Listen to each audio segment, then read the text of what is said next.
I'm Arnold Schwarzenegger. And I'm John Milius the Great. And if you believe that, he also believed there are Richard Simmons Jr.'s running around. I love it. This is good here. Dino De Laurentiis, bravo. Yeah. Bless his heart. He's 80 years old now. And Ed Pressman.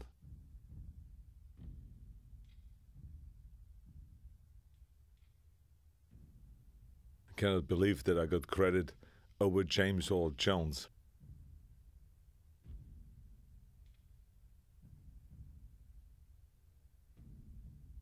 Between the time when the oceans drank Atlantis and I should make the comment that this was all supposed to be Arnold's narration. And I always thought it would be better as Arnold's narration. Because, but, you know, there were executives who will remain unnamed at Universal who didn't trust Arnold. They said, well, he has an accent. I said, of course he has an accent. That's why he's Arnold. And anyway, so they made us put this other narration. But think of the idea of how great it would be, some of those things. But oh, look, there's the sword. I thought that's what we are going to do is take the Conan movie and redo it. Do it right? Do it right. Yeah. That's what we should do. I mean, yeah, we should do that narration. Exactly. Yeah, here's the making of the sword. This whole movie has to do with that. The sword, steel. The building of the sword, building the steel, and the character being like steel. Right? Yeah, absolutely. And the whole idea was that there were going to be 3 Conan movies. It was going to be a trilogy, and the first one was strength, and that's why it is the building of the sword. The second one was how the sword is used, and the third was the consequences. That's right. Doesn't that sound good? Very nice. Look at that. So I'm still waiting for you to write the second one. Or the third one in this case now. Yeah, we have to do the third one. Look at that's a real piece of steel. But it's like you always have compared the sword, the making of the sword, with the making of the character. Yeah, that he must be hammered and forged, heated, quenched, especially quenched. Exactly. Because the stronger it will get, right? The stronger the steel will get with all that, and the same is with the character. The more resistance that you give it, the more obstacles it can overcome. Look at that. That's the real sword. Now he's putting it in the snow.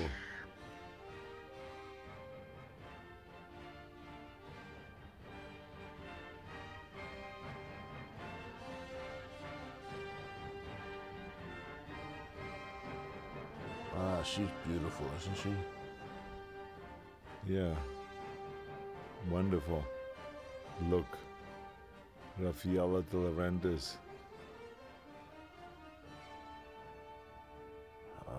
There, the oiled sword. It's a great title sequence. Yeah, it is. I really love the title sequence. I like it because it's so John Milius. essential, you know, just... And I love this whole sequence. Oh, this is establishing the village now. Oh, no, this is... Remember, what is steel? This is what the movie's about, too. Fire and wind come from the sky, from the gods of the sky. But Crumb is your god. Crumb, and he lives in the earth. Once giants lived in the earth. That's me when I was young. Yeah. Looks just like you. Exactly. They fooled Crumb, and they took from him the enigma of steel. And it's fitting that he would be the father of Conan, isn't it? And the earth shook. William Smith. I know. Fire and wind struck down these giants, and they threw their bodies into the water. He was an original bodybuilder, wasn't he was a competitive bodybuilder. I remember when I was a kid, I used to look at the magazines, and he was in there flexing. Really? Yeah. Yeah, he was famous for his arms, wasn't he? Yeah, his biceps and triceps, yeah. Do you know he speaks like 17 different dialects of Russian and Uzbek and all of these Slavic languages? He's a great linguist. He worked for the CIA for years. You must learn Does the kid wear lipstick, or what is that? Or is this No, just that's just a kid. That's funny. Not men, not women, not beasts. This you can trust.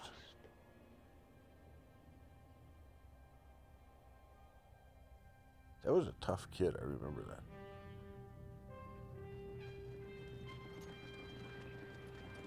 Oh, here's the attack now. Yeah. On the village, which was one of my favorite scenes in a movie. You know, is when you see them all walking around peacefully, taking care of, getting hunting and fishing. Yeah. Ice fishing through a hole in the ice there. Right, exactly. Boy, was this cold.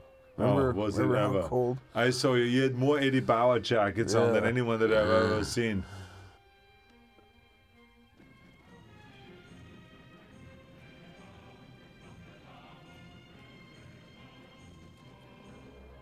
Look at armored Rottweilers. I know. Isn't that great? The music is great here. Yeah.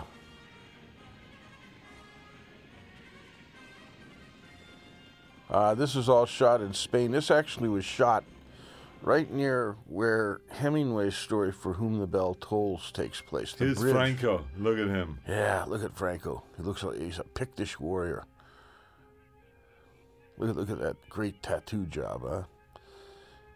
I bet he wishes he still had that tattoo. Oh, that's great shot with the sun coming through.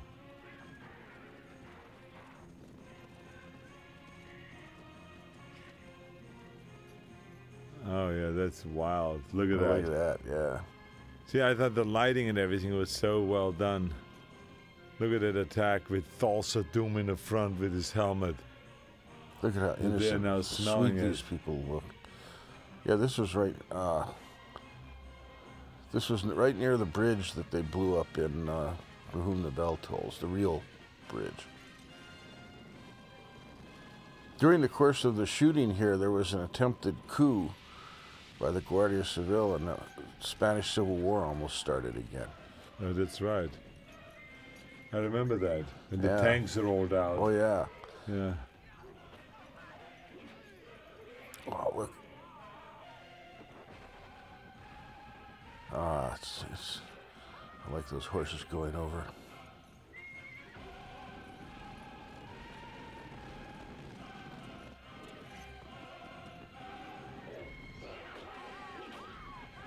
Look at this slaughter. You had to cut out a lot of things here, right? Well, Because not it really. was- Here's Sven with the hammer. Yeah. Because I remember that they said it was too violent and all that stuff. Yeah, though I didn't have to cut out too much. I mean, what's good is you get the sense of, look at that, crushing the guy's helmet.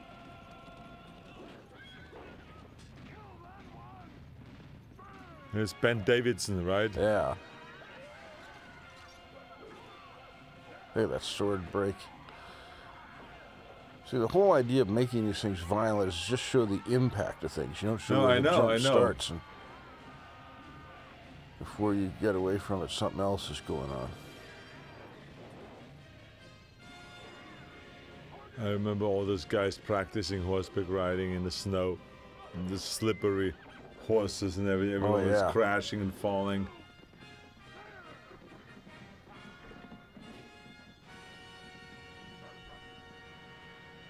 Whatever happened to Ben Davidson?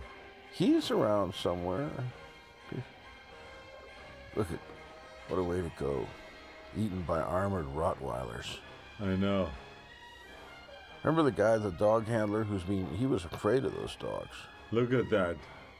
That is such a wild scene. The whole place is burning down.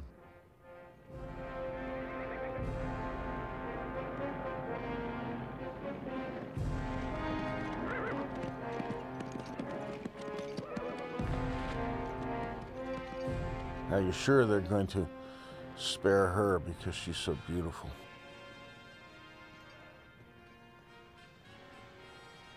The two of them would anyway. And look at Sven. They're looking saying, I'm sure we could find some use for this woman.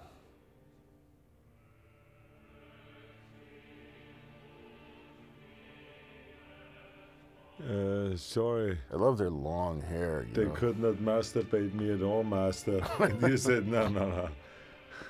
That's not the line. She's gorgeous. She was a Spanish actress. I forget her name, but she's a wonderful actress. She was very good.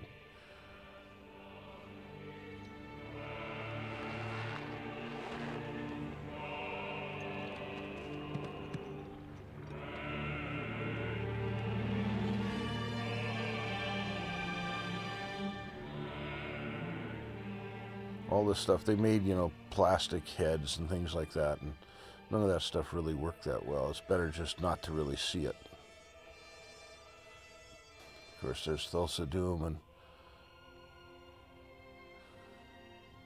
he's above beauty and grace and lust.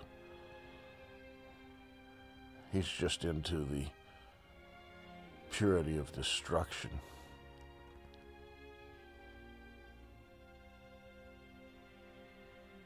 See, here's the hypnotizing that he does. Look at it. She's totally hypnotized.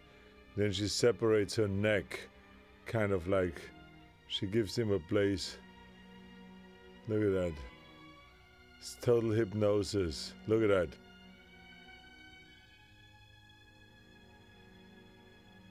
And he has a kind expression at the end. You see that? He's totally hypnotized. And that's what he did to me in the end. Watch her neck getting longer. And he's looking, it's great. The boy's looking exactly. Sort of like he's pitying them because they are not as strong as he. And therefore, they must go. Look at her neck separating. Look at that. Do you see that?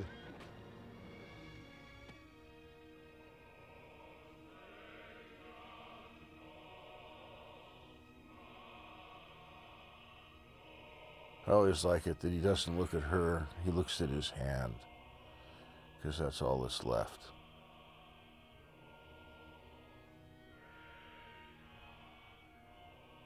And he looks at the blade because steel is true. He's looking at him now carefully. We shall meet again.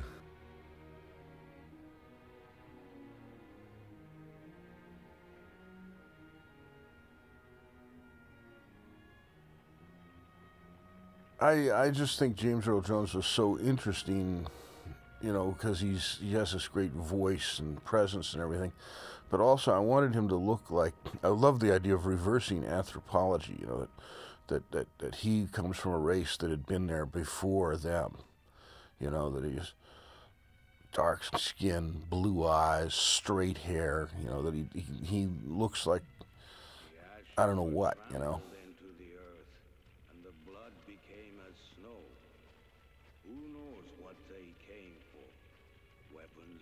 There was a character, I think, named Thulsa Doom, but I don't remember. I think the character of Thulsa Doom was in Cull.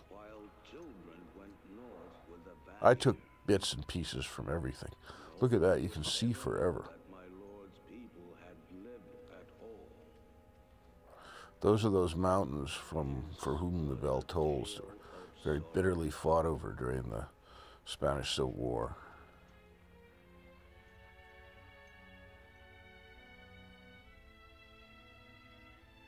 Because I knew how to operate pretty well in Spain, having made Wind and the Lion there. And we originally were going to shoot this in Yugoslavia, actually in Bosnia, and part of it in Kosovo. Well, here's the Wheel of Pain coming up now. Yeah. This is great. This place is called Avila. And it really looks like Afghanistan, doesn't it? I mean, it really looks like you're as far away from anything as you could possibly be. What was the reason? I mean, I cannot remember now after all these years. What was the reason of the Wheel of Pain? What they're grinding grain, Grinding grain, okay. And the grain was for food and all that stuff, okay. And where were they getting the grain from? I mean, was there... Probably some little fields all in the area around here somewhere. They all had some grain in the valleys and stuff. See, but it's a real, you can see the wheels in there grinding. It actually did work. Yeah, no, exactly. And I remember when we were shooting that, and then we shot the winter scenes. I remember when you sent Terry Leonard and me up there. That was great. And I remember you were in this little, I remember sending you in this little bitty truck. Yeah. And to shoot all of these different changing of seasons and stuff. Yeah, this guy's the grease guy. He greases the wheel from the top, yeah. And here now the guy's getting older and older, which is a great scene. Now the next shot, you see people are falling apart, and then you see the empty cuffs. Originally we were going to have bones in the empty cuffs, but they thought that was a little too much. He is like a 15-year-old now. It's me. He's getting strong, you know. And I'm the only one left. Yeah. This is true. That's where the Nietzsche thing comes in. That does not kill you. This is true survival. Natural selection. Survival of the fittest. Everybody wants that. They want to know that they will be selected to become strong. Everybody wants to push at the wheel of pain and become Arnold. I remember that people were screening in Las Vegas. Remember when we were watching the movie at the test screening and my head came up. It was such a great reaction. Well, he screamed throughout this whole thing. I like it here that he's really calm and like he's used to the wheel. It's his wheel now. Exactly. He is the wheel. He's learned the lesson. And here's the guy that buys me now for to be a pit fighter, right? Yeah. He's going to train me to be a pit fighter, which is terrific. Look at those horses also with the short neck. This Spanish horses, huh? Yeah.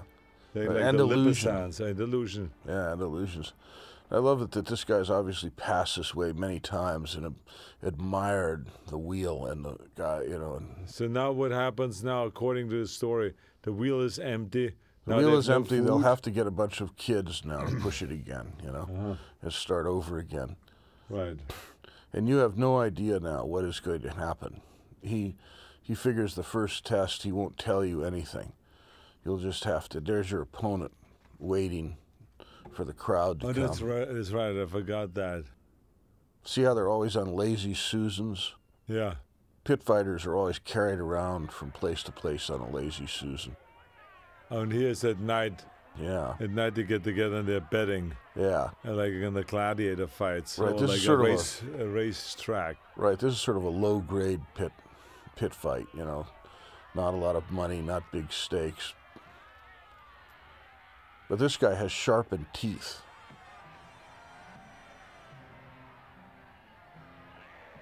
Oh, yeah, that's right. I like it all the way that you're totally innocent here. You have no idea. You've never had any kind of fight with anybody, you know, so you don't know what's going on.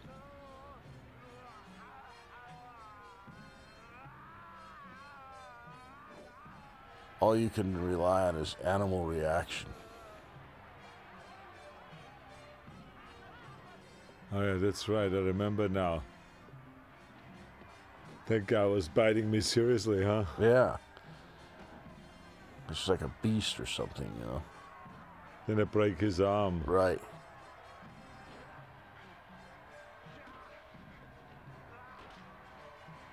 Yeah. See here. Look at, there's nothing slick about that fight. It's just... No. Just the pounding him with the head and then breaking his head. Boom. So he was gone.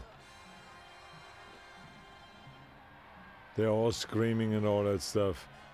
I remember that the amount of rehearsal we did on those pit fights because they all had kind of like the whole thing about weird weapons and all that stuff. The whole thing about this sequence is it goes from that innocence to brutality to being a trained killer to actually almost a grace by the end that he has become totally at peace with the violence of his world. Exactly.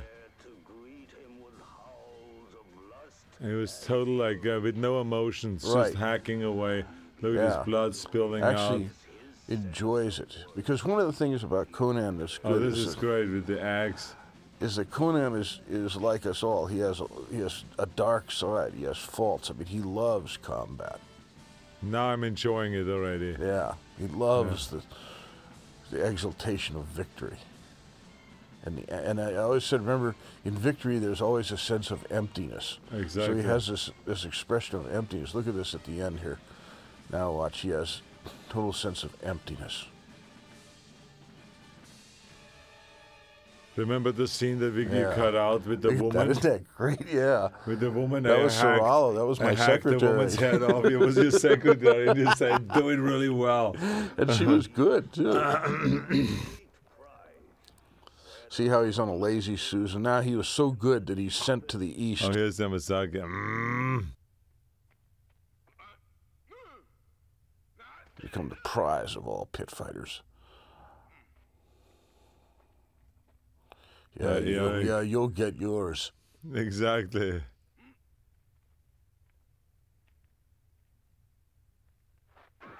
I forgot about that. Yeah. That's funny. He was laughing. He didn't laugh long.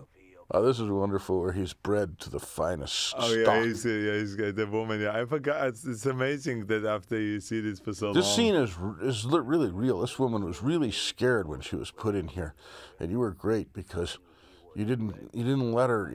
You didn't even try. You never said anything to her or anything. You never let her get relaxed.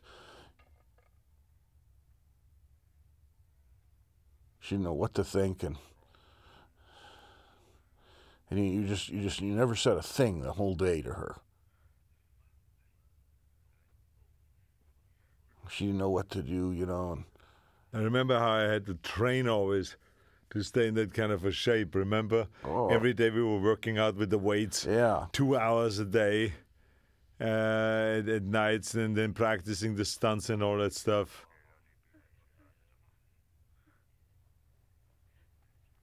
I love that he just smiles there, But she was so scared. She didn't know what to think. Yeah. She thought, my God, what is this?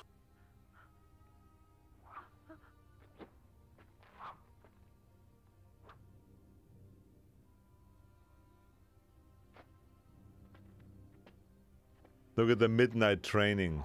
Yeah.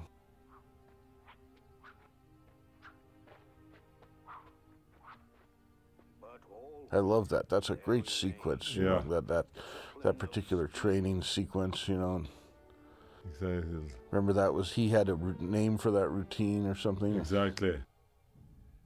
Oh, he's so in heaven, this guy. Yeah. He's sending me all over the world to be trained. It is a great scene. The crush your enemies, see them driven before There's Akio. We won again! This is good. But what is best in life? The open steppe, fleet horse, falcons at your wrist. He was good. Falcons. Yeah. Wind in your hair. Wrong! Conan, what is best in life? Here it is. Crush your enemies, see them driven before you, and hear the lamentation of their women.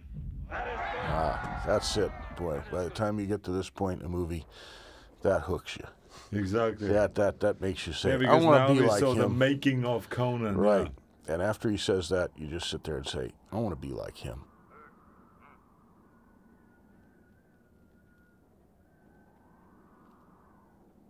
He just woke me up. Oh, now he lets me loose, huh? Yeah, because he can't keep you any longer. He realizes he's benefited. And you kind of don't want to be let loose because you don't know anything else. He says, go, you are free. And you don't know what freedom is. Freedom is the wolves. It has been surmised that perhaps my lord was like a wild animal that had been... He looks like Moses here. Yeah. That's great. He's really sad because he has nothing else. And here comes the wolf scene now, remember? Oh, yeah, these wolves are really... Oh, yeah, when the wolf attacks me, look at it, here it is. Once these dogs got running, they really wanted to get you. Every time you got up on those rocks, Yeah, they really exactly. wanted to get you. Look, you here know? it is. And then those guys were like jumping after me. And here it was the... Remember the one time when I couldn't make it to the top because I missed the rock, and they were pulling me down and were dragging me around down there, and I fell they grabbed on that you rock. by that. You remember this when you fell down and you hit something and you were bleeding, and you said, "Look, I'm bleeding, real blood." I said, "Leave it. It looks great." And I got my first stitches before it was noon.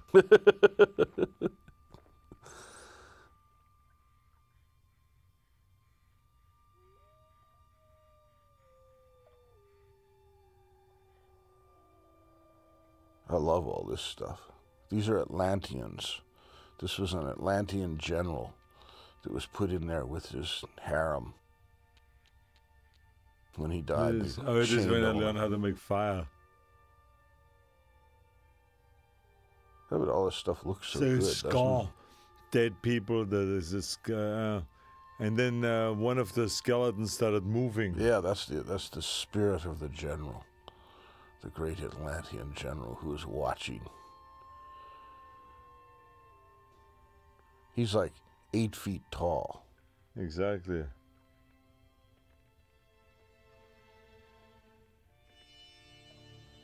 There he is sitting.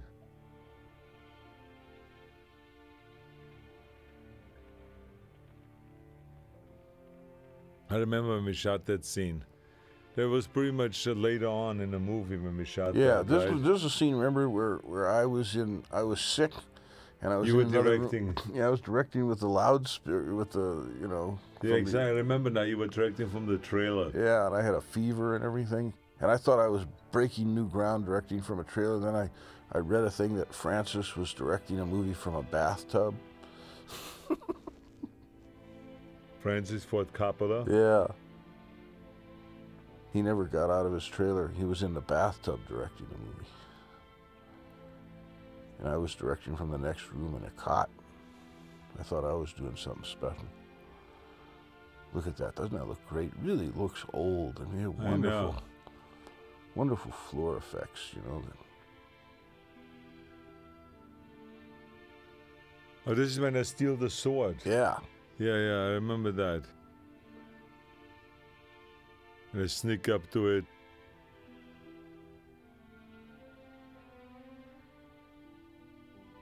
Now there's a shot in here, remember, where I operated the camera. I only did it once just to see if I could do it. Right. I never wanted to do it again because it isn't a very good shot. I know. I think it's this one. Oh yeah, now I'm cleaning off the dirt. I loved that scene. I loved acting it out. It was really a lot of fun, to get into it. Yeah. What it would be like to find your own sword now. I love the joy of it, having your own sword, and which is my means of protection and my killing device and all that, And then the guy all of a sudden moves because his sword was taken on by someone else. Yeah. And you don't know whether he really moved or whether it just... Yeah, that he's finished now. He's finished now, yeah. He's... Crom. Now I can move on. I love the salute to the sword. It's a steel. Yeah, it's great. I like this where he looks down, he sees the dogs, cuts his chains, sees the dogs, and the next scene, he's wearing them. Oh, yeah. That is funny.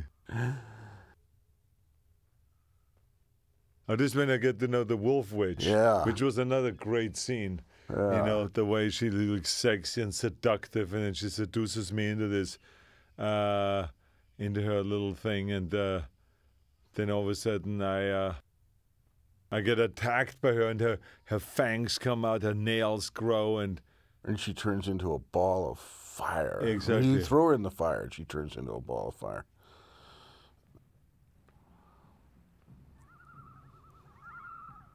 See the way I carry the sword, huh? Remember in the beginning, I carried the sword like that to have it ready at any given time for... It's like a samurai. Yeah. Totally like a samurai.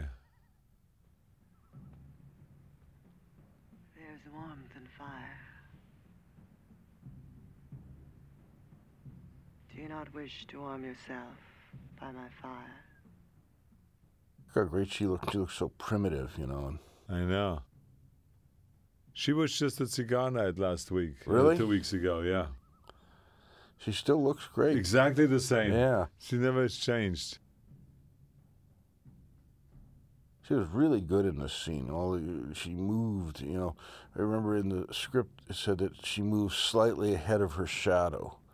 And that's the way she does. She sort of moves slightly ahead of her shadow. Remember the leather outfit? Yeah, that there's something... She barely could move in it. Yeah. It's always something slightly ahead of her shadow.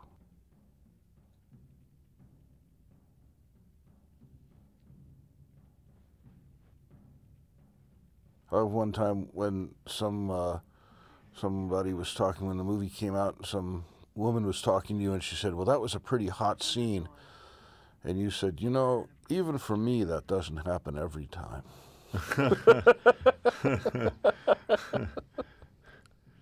Yeah, she was great the way she did the seduction and the hypnotizing and drawing me into the whole thing.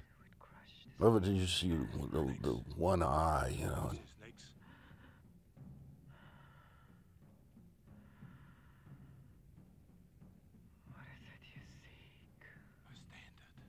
Yeah, she's really good here.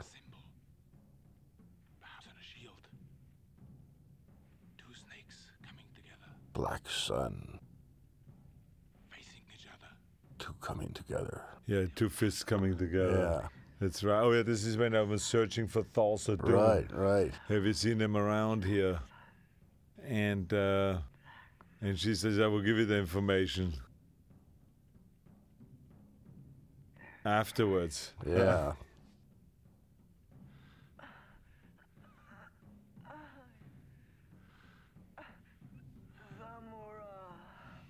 Zamora. Yeah. Zamora. Go to Zamora.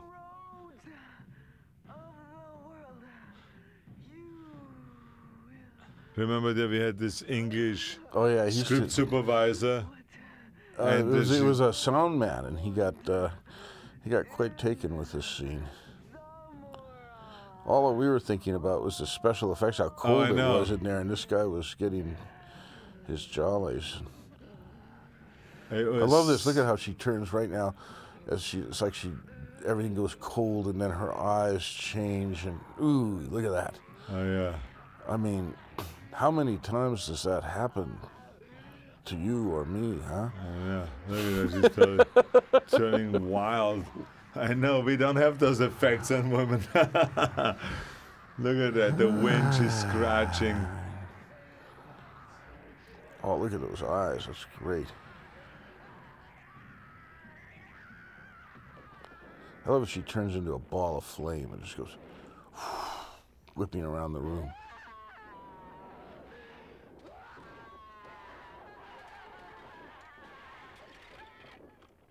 These were kind of the days of the first visual effects. Yeah. Huh?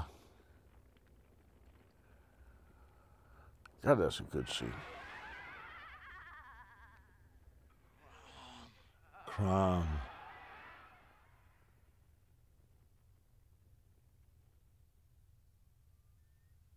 Unbelievable. Isn't this a great place? Look at this. This was Cuenca, where these strange rock formations were to the south of Madrid. Look at that great rock thing there. It was a fantastic scenery. I mean, this is nowhere where you could have shot scenes like that looked more primitive and more prehistoric than this area was. Oh, that's where I met Jerry Lopez. And who says you will? Give me food so I have strength when the wolves come. Let me die. Figured that he'd been seduced by the wolf witch and was being kept for food. I know. Who are you? I am Subutai, thief and archer. I am Harkanian, the great order of Kurlet. So what are you doing here? A thief and archer. Dinner for wolves.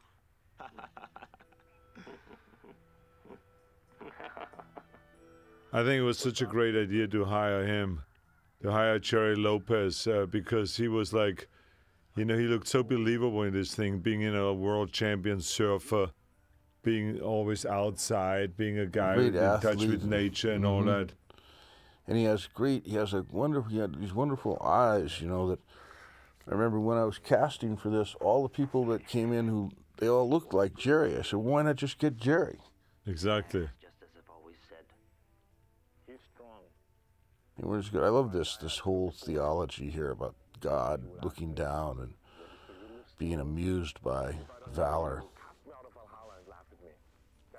That you cannot complain because Crom is strong on his mountain. Exactly. And he laughs about it because his God is the sky, which witnesses everything. He is the everlasting sky.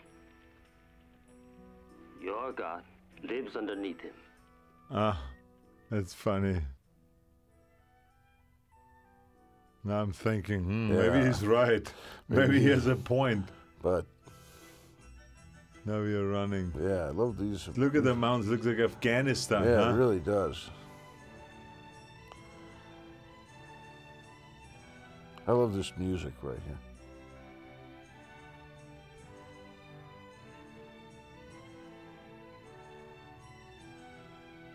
Look at the clouds there.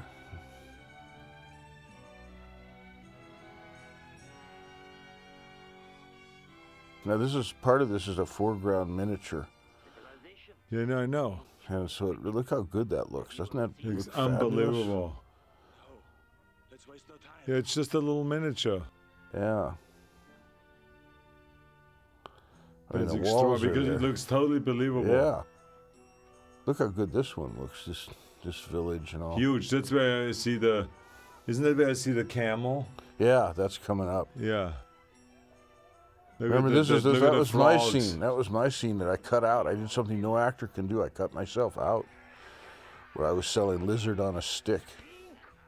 Oh, that's what it was. Lizards on a stick. Yeah, under the golden tusks.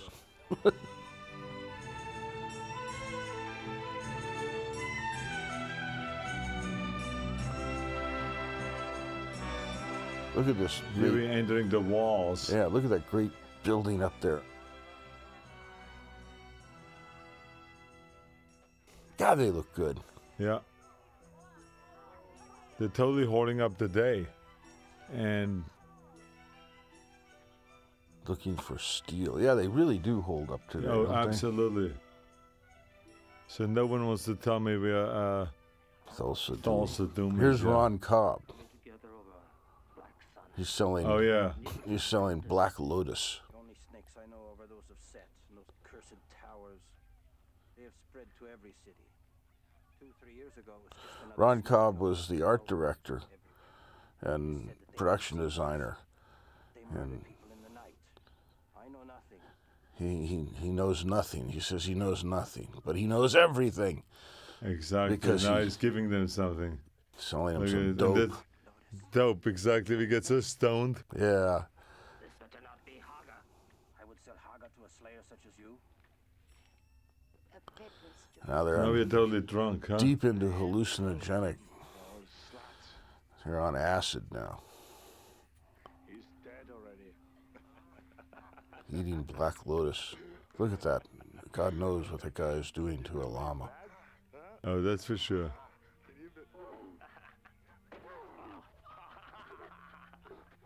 I like it. It just took a while to fall over. Oh, that's funny. And now they're all Now they're all embarrassed. looking, they're all thinking, now what the hell is going on with this guy? Yeah, they're Yeah. embarrassed.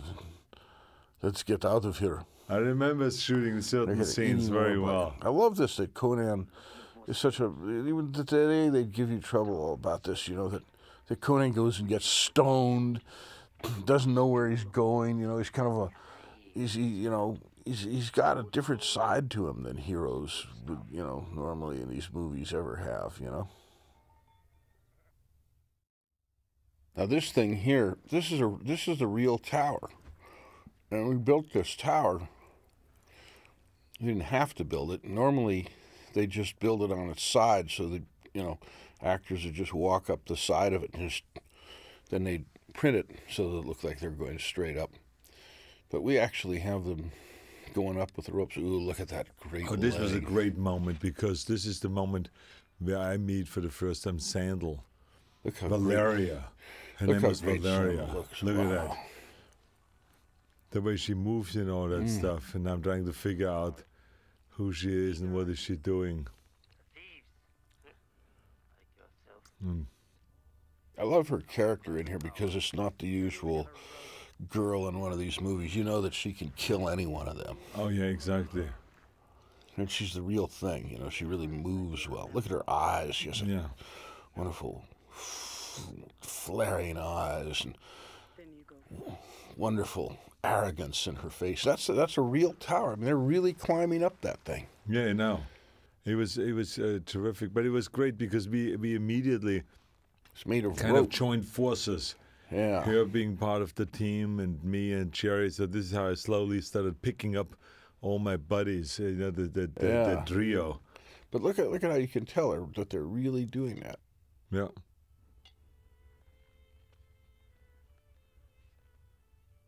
Well, she was very athletic. Remember how she climbed up this thing? Oh, yeah.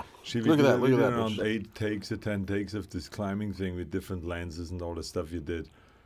And she has this wonderful lightness on her feet, because from being a fabulous dancer and everything. But do you want to live forever?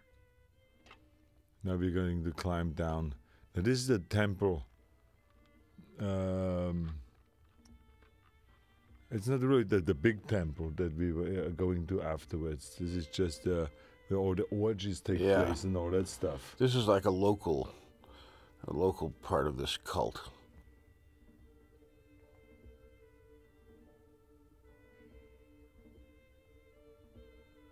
Remember when Terry Leonard did this fall through those things? Huh? Oh, and then he hit his heel and he broke his leg. Yeah. That was the first time he ever got hurt. Yeah. Besides the other times. Yeah. I mean, while I was down there, he was getting hurt by a horse run over and all that stuff. It was wild. Look how beautiful she looks, huh? God, she looks just gorgeous. And remember, she always was freaking out over her hair. Because she had thin hair. And she was like all hours and hours beforehand. She was always fixing her hair and dry blowing the hair. Look at that great expression. Yeah. Stink. Yeah, exactly. Now comes the little attack.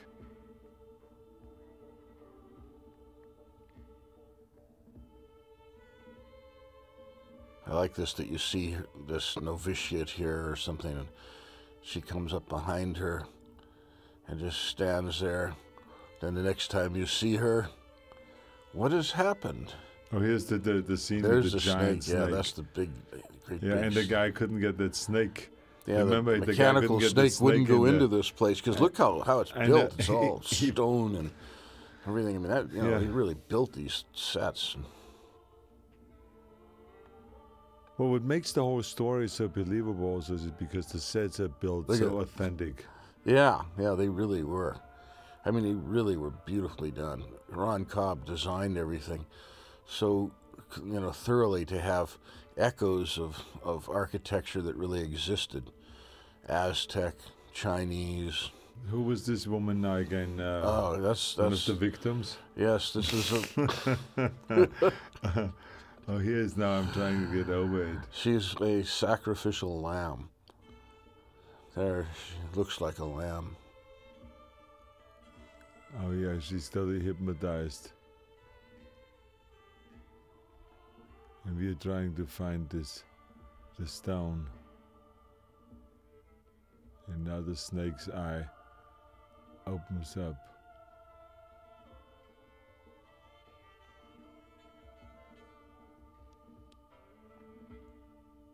Here it opens up. And he has the bow and the arrow ready. But we don't know yet that it is moving. No. We don't know that it's alive. A terrible waste to throw her over, huh? I would say.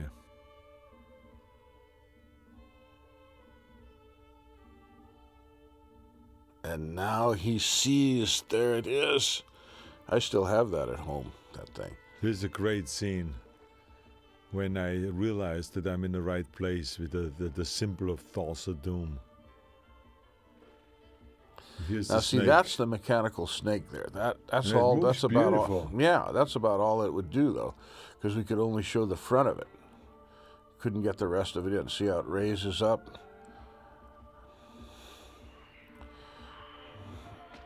But that, look at how good this is. See, that's all the other, just the non-mechanical, the rubber snake with the ropes on it. Look at that. And it really looks good. Yeah. She's going into trance. Major trance. Look at that fight scene. Oh, there was the arrow going over your shoulder. Woo!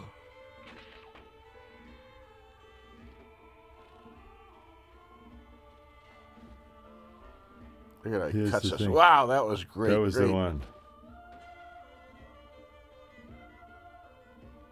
That was the scene I remember when I was having to practice to find that explosive device inside the snake that will explode and the blood shooting out and the head severing from the snake and all that. We rehearsed that move over and over and over. And then you had to catch the sword at mid-air and all that. Oh, now she jumps.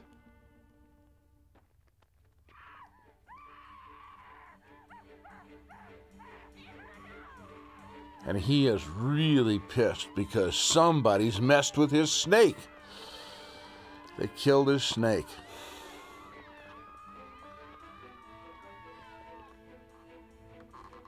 Oh yeah, this is the big tunnel that we went. Uh-oh, who's that? She cuts the bowstring, stabs the guy, uses him as a counterweight, and there goes Terry down the shaft. Yeah, that is exactly. He went down the shaft. And Sandal going up. That's when he started dating Sandal, remember? And he wanted to show some extra moves and hurt himself. Oh, look at that pool. Wait a minute. This is better than the Four Seasons.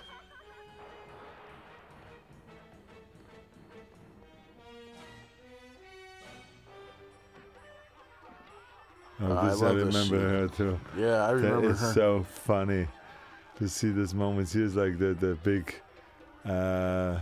tavern. Or what do you call this? A mess hall? What do you call this is just a tavern. Look at Jerry Lopez's hairstyle. What happened to him there?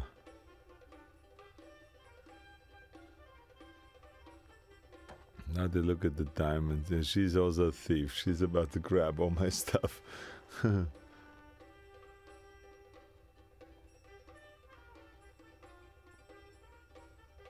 now it's the seduction. Even then, in this prehistoric times, women were already into jewelry, huh? Yeah. And he's teasing her with it. So now with that big rock, what was it, a ruby? Or what was it? It was the Eye of the Serpent. The Eye of the Serpent, okay. You see, look. And they have untold wealth and power now.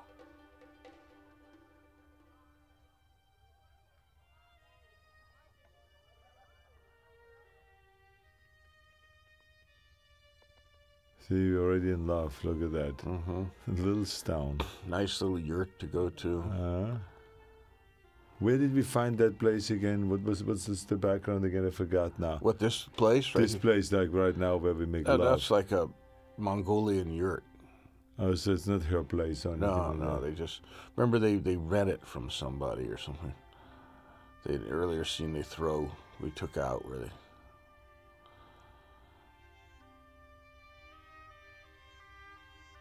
I was getting laid a lot in this movie. I know. It was amazing. From the Wolf Witch. I know. To the Princess, to the Queen of Thieves. And Valeria. Not a bad life for Conan, huh? But look at it. Remember, she was like totally sweating and oiled up. Huh? It was a great scene, actually, I have to say, because it was done really tastefully. It didn't show anything, really. No. But I remember we shot it one day, and you told the closed set. Yeah. I didn't know anything about Conan. I mean, I didn't read Conan comic books or anything else. And actually, Oliver Stone brought it to me. And he had written a script, none of which we used, but it was all kind of inspirational. He introduced me to Ed Pressman. And I started reading. They said, well, you should have read Conan. I mean, it's your kind of thing and everything. And I really got to kind of like it. And we took the whole thing to Dino. And I was going to do another movie for Dino. And we decided to do this one instead. Just, just with the chicken in the mouth still, remember? How you were like saying, this has to all look a little bit primitive. Yeah, I love it here where she looks terribly worried because she's never had anything. And she's afraid of happiness. I love this. This is the scene Dino wanted me to take out so badly because he said, they don't look dignified here. And the idea is great that they aren't dignified. They have money and they're totally drunk and besotted with power and like anybody. He was worried about dignified? Yeah, he says, That's Conan funny. doesn't look dignified there. I said, who cares? That's what, that they're just going and buying stuff. Spanking her butt. Using all of the... Oh, we are trying out. Oh, We have all these shoes. That's right. Trying out all of the... This is a scene where I get drunk.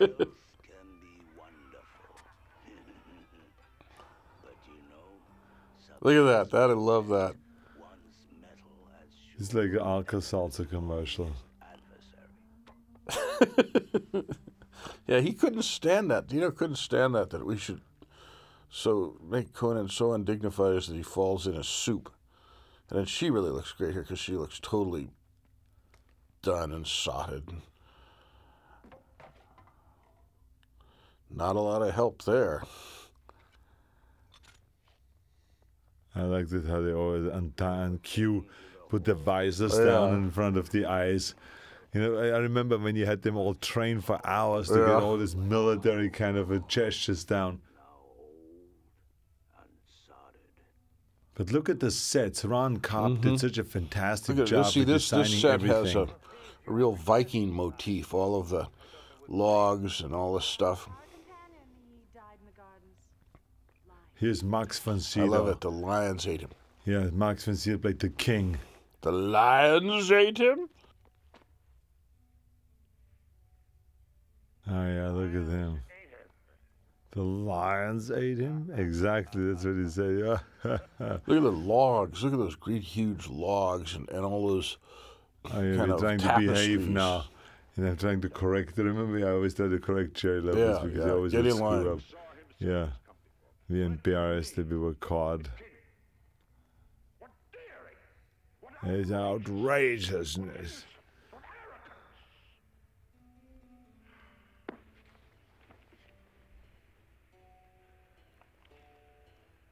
I salute you. He's a very warm face, huh? Yeah. I've chafed for years at this A wonderful actor. Snakes in my beautiful city. I love all the accoutrements in that set. Look at all that great Viking stuff. Snakes. Everywhere these evil towers. You alone have stood up to their gods. And what are you? Thieves. Just thieves. Look how great Sandal looks there. Oh, I know. Oh, he's giving us something. I saw Sandal first in the Bob Fosse movie, All That Jazz. And I said, that's the girl, you know. Then I asked Bob Fosse, and he recommended other ones. But I still have this dagger. You have the that? one he just had in hand, yeah. Yeah? I have that.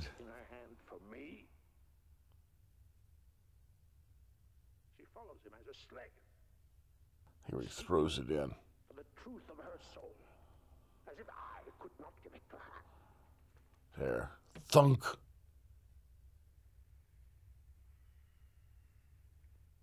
That is great.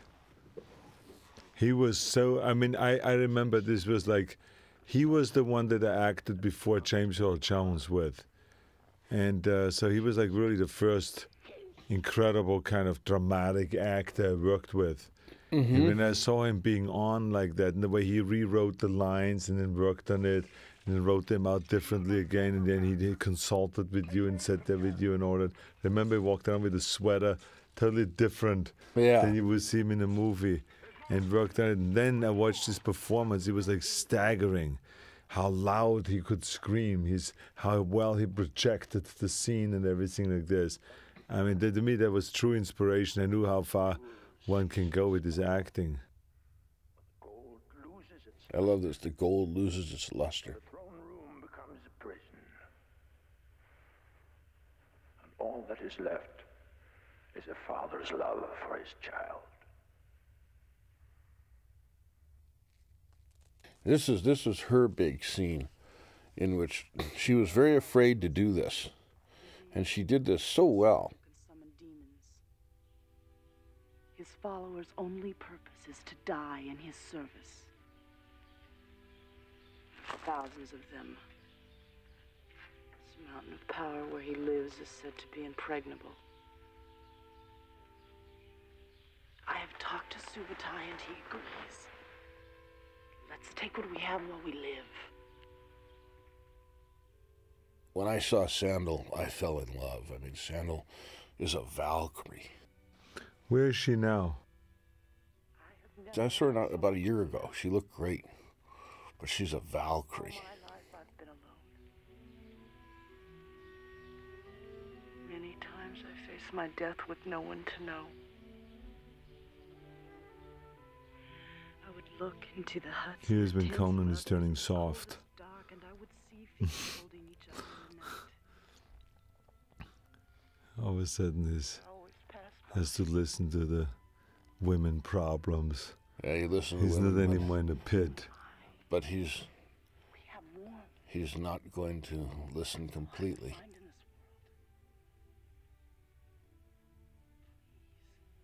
I love it because she's telling him, you know, let's just take the jewels and go, you know, because she is a thief.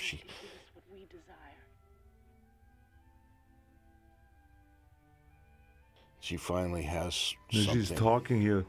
Why didn't you do a close-up on her when she was talking there? Because I wanted just to stay. I had enough on before, and I wanted to see him. I wanted to always see his reaction, because watch. So that you know he's going to...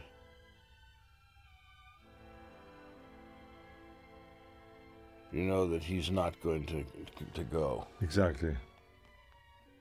Okay, the candle is out. She thinks I'm still there. I remember that. And then all of a sudden she's freaking out that I'm gone. But she does it really nicely. See, this is really a nice scene.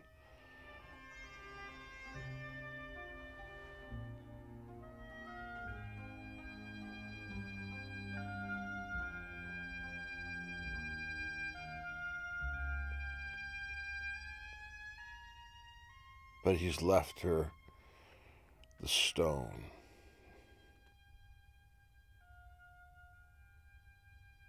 Now she's going to put it around the neck, right? Yeah, later. Yeah. It's a very emotional scene. I remember she did really well with that. Yeah. She was crying and all that. Now I'm off by myself. Look at the outfits that Isn't that a wonderful outfit? Look at the chain. Yeah. What do you call it? The chainmail. Chainmail. Yeah, exactly. Look at those scenes with the riding in, and that's when we went in to shoot in Almeria, right? Yeah, look at that. I love the outfit, the helmet, and everything here because it has such an Eastern look, you know? Uh-huh. It's like a Turkoman or a Magyar or something. I'm asking everyone, have you ever seen this simple? And everyone is afraid of saying yes.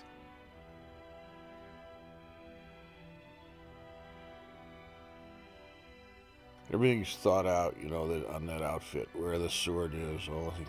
Oh yeah, this is when I carried the sword. Well, most of the time I carried the sword on my back, like here. Look at these. I Yeah, love these are the worshippers. The worshippers of doom, hippies. They told my lord the way to the mountain of power. They told him to throw down his sword and return to the earth. Ha! Look at this area, huh? Yeah, this is spectacular. But this is the great thing about Spain. You just have such a great variety of winter, summer, desert, water. I mean, you have everything there that you want. I love this area here. I love when he's crossing this like tidal flat here. Yeah. And I also was very Russia, lucky that I had such a terrific horse. Remember we used it was a we picked that wonderful horse that was short, so it could turn really fast on a dime. Yeah. And the practicing that I had to do with that horse. It was never, you know, upset. That horse was always, you know, was never jumping around in front of the camera. Remember how many times I had to practice crossing this lake there? Oh, yeah. It just didn't want to go in there for an hour. I walked it slowly. I walked it closer and closer. Oh, this is this. Wow. Oh, I remember now this scene also. When they come down. This was a spooky scene, remember? We shot it at the end of the day, and it really did have this weird effect, you know, of going through this stuff with the skeletons. Remember that was place the horse didn't want to walk through here or something. This stone in the back is the altar where you burned Valeria, right? Yeah, that's the altar. Yeah. Oh, look at those creatures.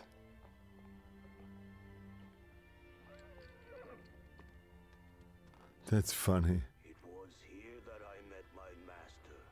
It was no accident, nor is it mere chance that I am the teller. Trying to investigate now. Here's what's his name? I met here. Mako. Mako, exactly.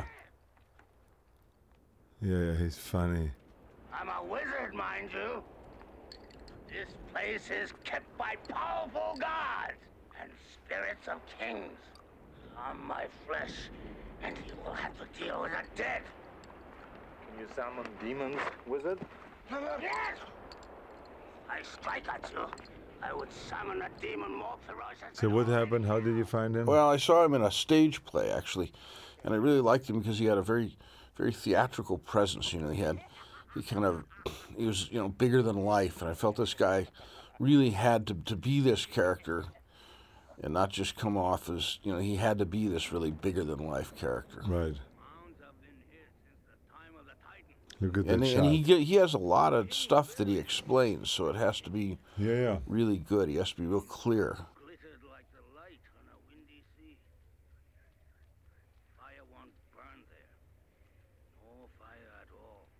Yeah, though he wasn't supposed to be originally the narrator. Arnold was supposed to narrate the whole thing.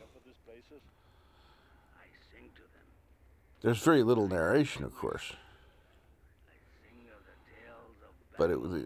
Well, they didn't have the confidence in me yet that I could pull it off and that, everyone would understand me. Remember, there was the big fight, you know, can anyone understand my accent? And if you overload it with information, that if someone misses it, then they don't know what the story is about. Yeah, though to me what was so great about it was with you narrating it, it has a wonderful humor.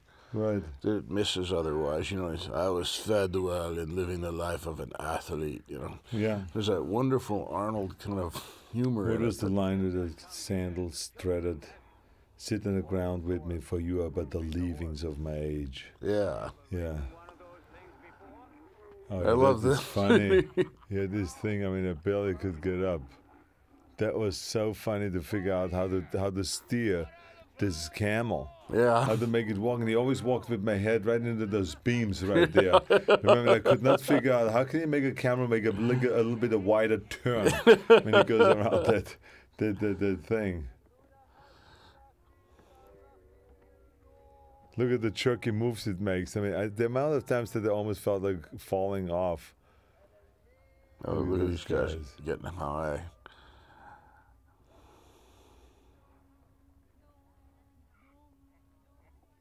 We had actually more extras here than any other time. We had 1,500 extras. Really? Yeah, they're all getting ready for the big event. Their great spiritual enlightenment. Yeah, exactly. Or the evil spiritual enlightenment. Look, there's the place way up there. That's great, right on that hill. That is fantastic. Imagine what this costs a day in construction if you would rebuild all that. Huh? What would it be? They would try and do it all with computerized stuff, you know. But it wouldn't look as real, huh? No, it never looked right like that. I mean, look at me sleeping there. I mean, that is funny. With the flowers. Trying to sneak in with flowers and look innocent.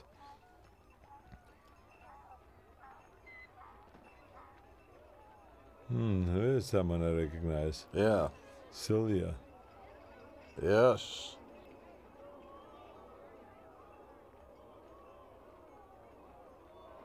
Celia is my ex-wife. She's one of the two, and the other one is Ron Cobb's wife. The tall one is Ron Cobb's wife. John has two. There's Celia. See, she's giving out all the stuff. John has two lifetime partners. One is the RIS and the other one is Celia. Oh, look at this guy. He was hilarious. Look at how he's touching me. Are you pure? Isn't he saying that? Let's see if you're pure. So big and so well grown. How do you expect to reach emptiness without knowing your own body? Yes, without knowing your own body. We talk over there. I think this is a homophobic scene. But then again, it's just anti-Thulsa Doom. Exactly. The evil priest. This guy's great. He has a great look. I've seen him in other movies, this guy. He was very, very good. Is this your rope? Priest's rope? Yes, it's all I have. That's a funny scene. That's all you'll ever need. That is too much. The flowers come off. I love this. When you see him, it's just wonderful. Yeah, walking around like an Austrian farmer. Right. Look at that, trying to sell the idea that I'm sophisticated and that I'm spiritual. That is Look at all these people. Oh yeah, I remember you had a lot, and they're all going in line. Look how far the line goes, all the way up there. Oh God, that is true. These are all real people? Yeah. Oh, and here we have to show our passports.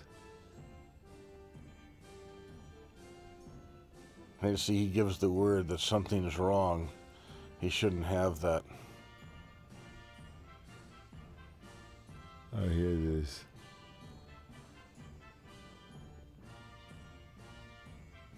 It was amazing that it held all these people. Look at that. That's right out of Leni Riefenstahl. That was an extraordinary set.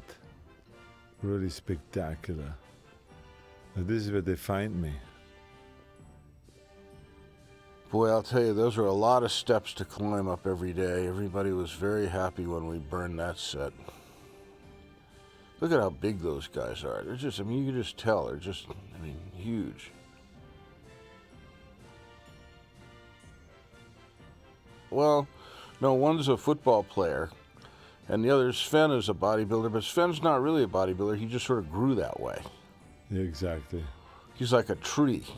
Well, he's just a naturally big guy. Yeah. The idea was, remember, that you were very adamant to have everyone around me, all my enemies, be much bigger than I was, because he didn't want to signal that I will be the winner in the end if there's a battle. Right. He wanted to, that's why you hired everyone that would be 6'5". We looked through Europe for a month. We had meetings in Munich and Berlin. To find people in the Nordic countries to find those guys that are monsters, got in touch with all the lifters. See the that guy power right lifters. there, Eric, he's the same size, and he doesn't look, he doesn't look like a fitting opponent. Right. You got to get to have an opponent for Arnold. The guy has to be huge.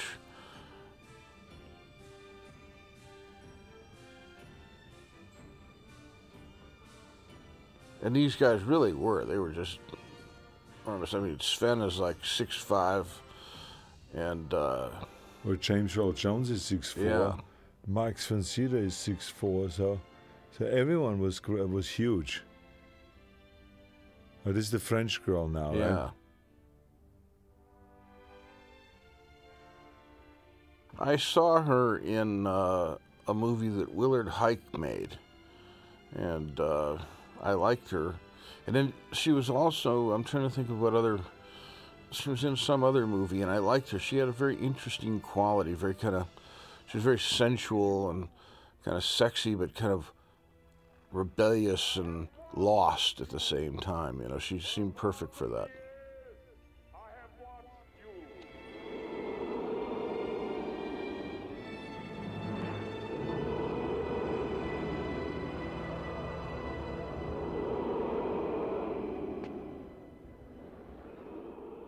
It's the big speech. He already knows that he's there. He knows that I'm there? Yeah, and he instead of making the big speech, he just has them seize you. Who among you still fears death? Who will not face emptiness? He wants this to be an example.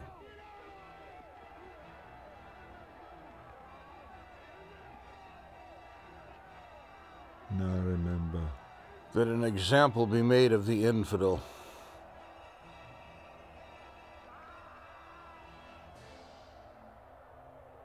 Remember the way, it's amazing. Look at her with the snakes. See how she holds the snakes? Yeah.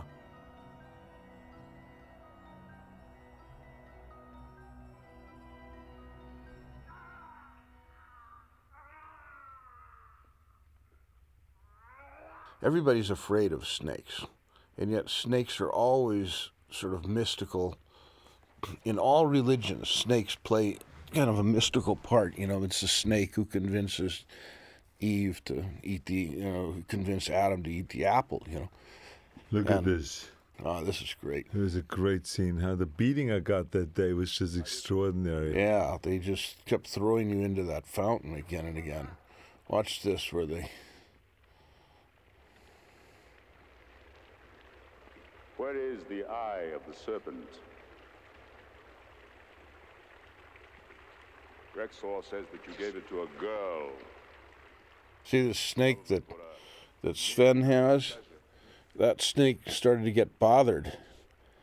And Sven grabbed it by the head, just like that kind of. And he looked at the snake and he made the snake understand that even though the snake may bite him, in a fight the snake was going to lose.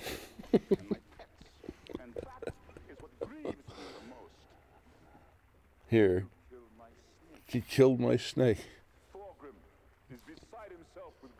He looks beside himself with grief, doesn't he? He raised that snake from the time it was born.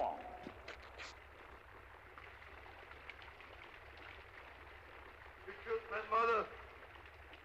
You killed my father. You killed my people. And the herpetologist was great because he had these beautiful girl assistants, and they would always follow him around everywhere. This guy really knew what he was doing, and he had hundreds and hundreds of snakes. We were all given snakes each day as our personal snakes to wear. And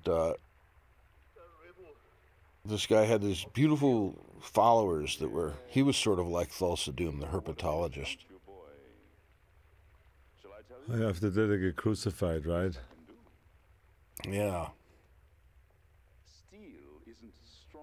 This is great. This is what it is. This is Nietzsche. flesh is stronger than steel. That was one of the herpetologist girls, I think.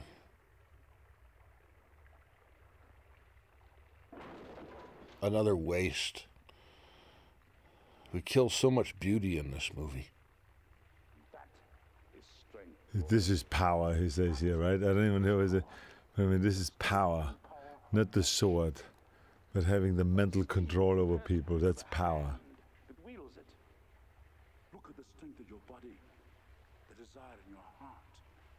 I gave you. I love this, that he is defined by hate and revenge. Is what made Conan strong, hate and revenge. Because that's what makes Conan interesting. He's not Superman. He's not some goody-goody guy. Right. Oh yeah, here's the Tree of Woe. What is it? The Tree of Woe? Yeah, and this is an ultimate Conan scene. It's actually from R.E. Howard. That is the whole spirit and essence of Conan, is that he's crucified on the Tree of Woe. He has no hope of living, and a buzzard comes down to pick at him. And with his last resources, he kills the buzzard. Because he's Conan. He will never give in. I remember that like a week before we shot the scene, that buzzard was still alive. He was all filled with lice and all this stuff, and the medic had to give me always some alcohol to gargle, because I bit into the neck. Oh, yeah. Yeah. And he says, yeah, just be careful, you don't get no poison or anything. Oh, like God, that. I know. I remember that thing. That buzzard was so filthy. Yes, here it is. Look at that. But I mean, this is the essence of Conan.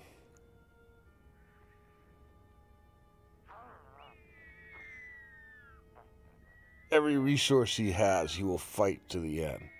Oh, yeah, exactly. I remember it.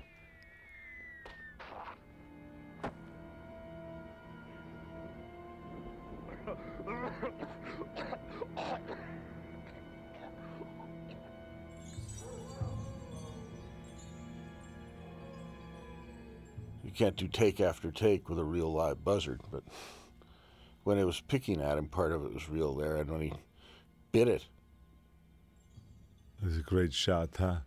The angles in this movie is really good. Now looking back at it, just such good camera angles and everything like this. This is fantastic. I really needed a mission when Conan came down the road, because I had made Big Wednesday, which was a very personal movie to me. And Big Wednesday was a total financial failure. I felt that the only possible honorable thing to do was to join the French Foreign Legion. And needless to say, I didn't join the Legion, and instead I did Conan.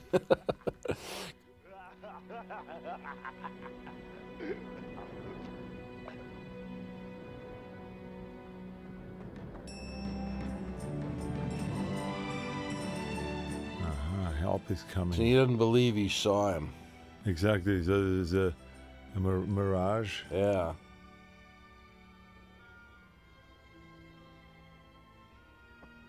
Look at that wonderful Viking face she has. Yeah. Look, I'm all burned to shreds. Remember that? Yeah. The whole body was burned from hanging there for days on that tree, and now she's asking him if he can perform some kind of a ritual, right? Yeah. You were really burned from hanging on that tree. Then I will pay them.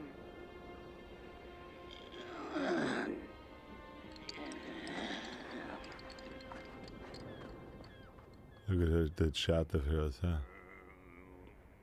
The idea is that everything that is exposed must have these incantations written, have stuff written on it so that the demons can't take the exposed parts. That's why he has this sacred writing everywhere, on every part of him. Otherwise, if his, nose or ears were not written on, they would take the ears. Or his hands.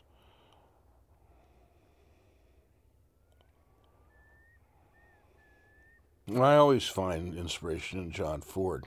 Ford is the most influential director to me, but not so much this one do I look to Ford, but more to Kurosawa and Bergman, I think, and some of the German directors of the 20s. Sometime soon, perhaps tonight, they'll try to take him. And if they succeed... If they succeed, you'll follow. She's threatening him already with the dagger if he doesn't perform.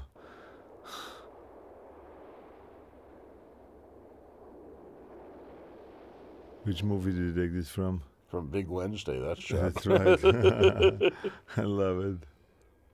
Before we were about to shoot, I, came very close to getting an Academy Award for Apocalypse, and I was probably at the very height of my power in Hollywood then, and I had almost no power whatsoever. So nothing much. I mean, there was always kind of, to deal with me, they kind of had to wince. We had to shoot it about 3 times because we didn't get, the light didn't work right. It went out of focus because of this red, or because of this thing wouldn't quite work. It wasn't in the right position. Arnold had to keep getting wrapped up like that and painted. Right, there's the ghost. You see that? Yeah. I remember that when you did this, she'd jump on top like that, and Arnold said, "Be careful because I'm very exposed here." Yeah, exactly. Look at all this, what do you call those? The demons. The demons. Who did the visual effects on that? I forget who did it. It was... ILM did some of it, I know. I guess they did it all, yeah.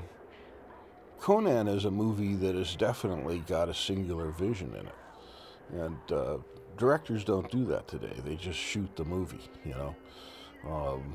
It's all how slick it can look, how clever, all that kind of thing. And as opposed to, whether you like this movie or not, it does have its own morality. It does have its own code of behavior, its own kind of look. I just think Basil's the best there is at what he does. I mean, I love his scores.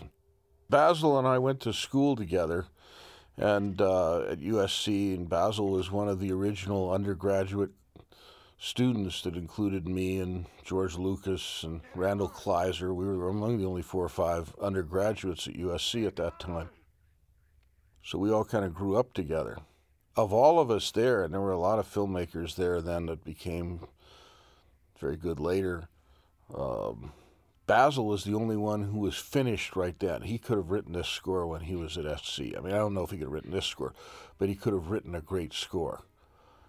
And it took years, really, until I did Big Wednesday to give him the chance to, do something.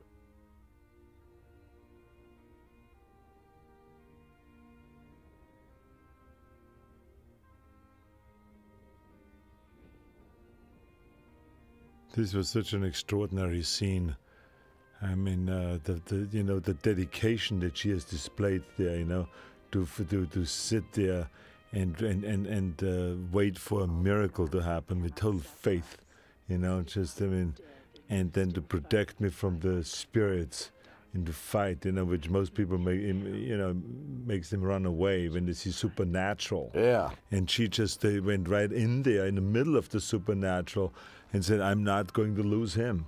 Yeah, and she will fight the gods. That's why she's so great, Here's another great scene, which is like an where idea. He realizes that he has life again and how precious life is. But remember that scene in The One-Eyed Jack with Marlon Brando when he came back and he started to draw his gun again and work with his hand. This was my motivation for that in that scene. It was like the way he did that, when he started slowly going through the movement with the gun, trying to figure it all out, how it works, and all those things. And so this is what I was trying to do here.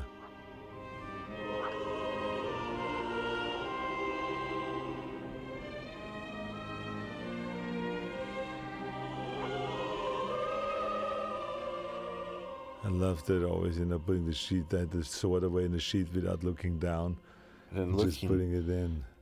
At his hands that still have life that exactly, can do this. Yeah.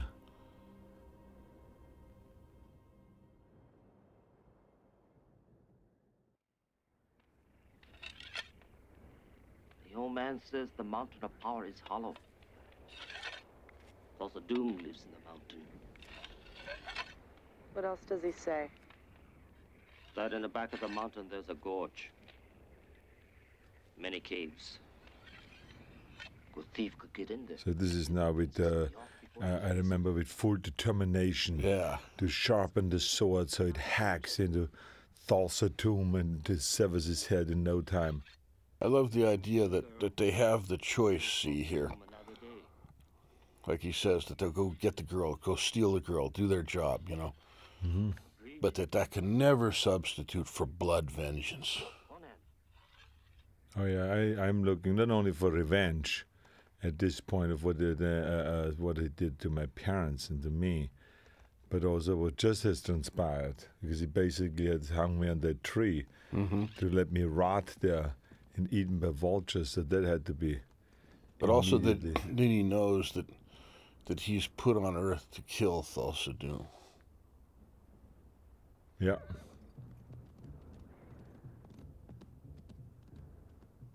This is all Almeria, right? Yeah. Almerima, wasn't that? No, this is Almeria here, right? Remember, this is where those dunes where they shot Lawrence of Arabia. Exactly.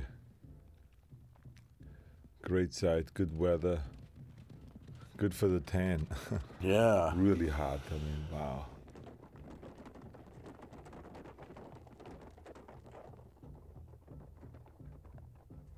Look at this countryside, huh? Remember I tried to ride that horse up these rocks and the horse went right out from under me? Oh, yeah, that's right. Oh, we are sneaking in from underneath, from behind.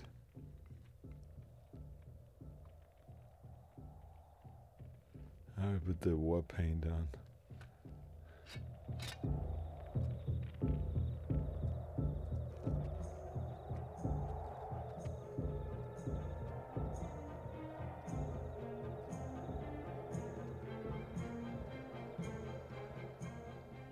That's a great scene. Now you see the cult of doom, and what they really are doing is, which is they're cannibals, and they're eating people here. Look at all the people being hung up,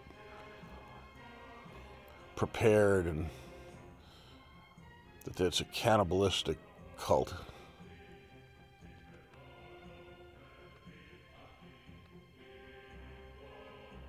You must be smelling in there, huh? That's what they do with the followers, is make stew of them. Oh, they have this wonderful stew there with the thumb floating around on the top, remember? Yeah, hands. You threw the thumb in there and a few skulls and said, I want to see things floating around. Trunks and feet. And Dina said, you want to gross out of the people. Yeah, see, there's a look nice, at his corpse. This nice goes right body into the being tits. hung up in there. Look at all the stuff pouring out of that. And oh yeah, exactly. And they had to walk kind of in a marching step. You see? All in sync.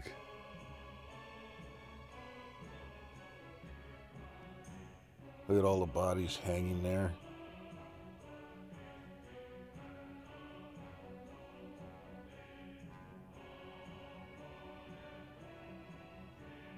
That is wild. Now we're following them. You know what's great is that the camouflage really does work, doesn't it? Oh, totally. You know. Breaks up their shape. Yeah. As soon as they stop, they do disappear. Yeah.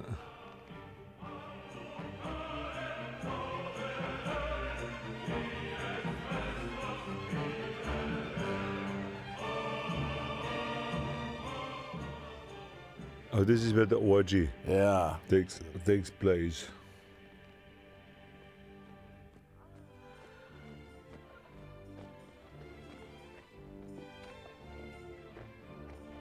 Love their movement. Everybody's movement is really well planned. And I see them banging, and then my eyes open up wide.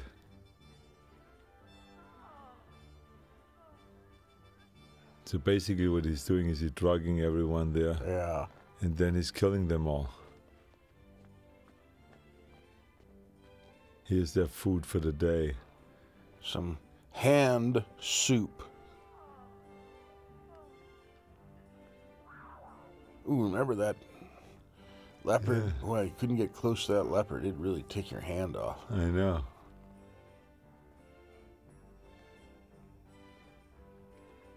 Here's the hand soup. Look at.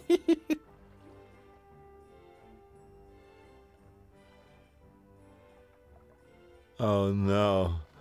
I can't believe it. He is so sick, John. That is so funny. Look at the massaging that went on there. Remember, it was this ice cold cement bunker that Dino found, where he made it into a studio. It was a truck factory. Yeah, it was a truck factory, and it was all empty. And then you build it up inside and build the stages and all those things. But there was no heater and no hot water. Remember, we had to take showers every day afterwards. And without any hot water, and we were like freezing to death, going in there and taking the ice cold showers. Oh yeah, remember it got really cold some days. Oh yeah, and then the women all were wearing fur coats and cloth and blankets. They had to oil themselves, so they never got. Look at this when he becomes a snake. That was done partially with a rubber model, you know, and it just pushed out. And then, see, that's a rubber model of his face there. And then finally, we just show the snake. You just cut. It's just simple cutting to other things all the time.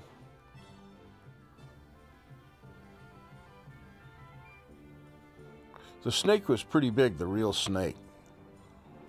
I mean, it was as big a snake as we could get, but that snake, that's great. Look at this with the straps around it. Remember the way we designed it, that you take the strap off the shoulder of the sword, and then you just use it for being around the waist. So you can use it for the waist, and or for the back, or for the front. In either way, it was designed. Look how it comes out now. Look at that. I love that snake. And she's in ecstasy. She's in drugs. Love those sandal moves, you know.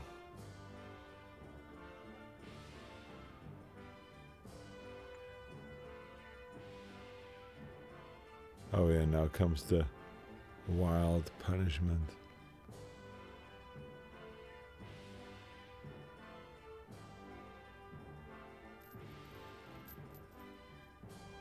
Yeah, she's really moves unbelievable.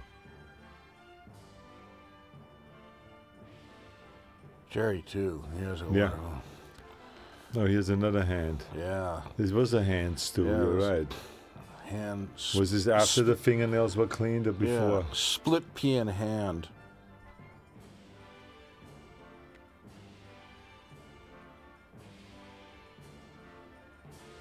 Oh, it's getting closer and closer. This guy's gonna get it right away. Yeah. Go right into the soup.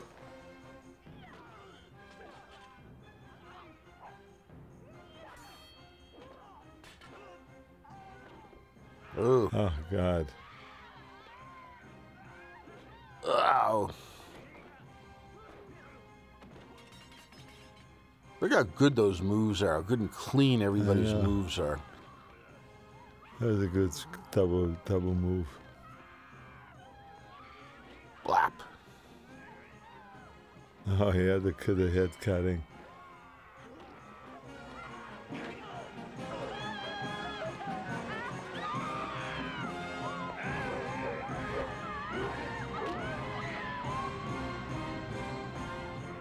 It's not overdone, the blood. I like it. It's just enough that.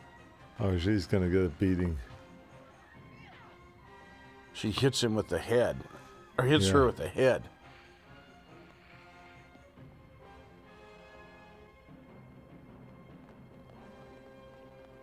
Oh yeah, here they are.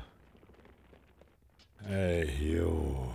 Oh, I love this. He pours this all out on these guys. Here's the skull.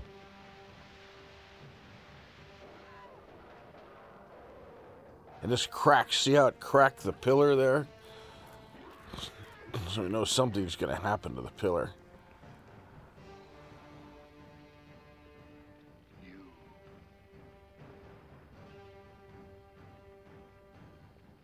Should have gotten rid of him the first time. Too late now.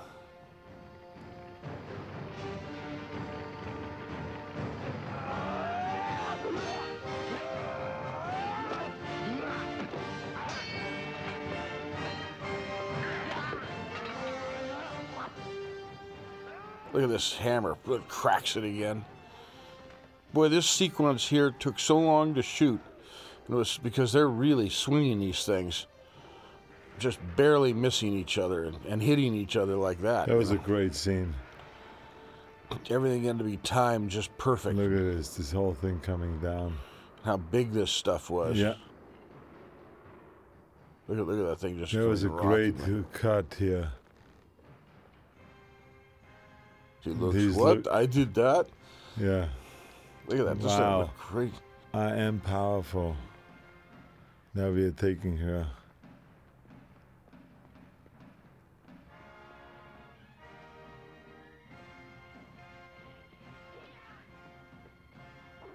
That was Conan. Yeah, that was poor Conan Angelo. He's still around, huh? I don't know. I haven't seen him. Yeah, he's in Aspen.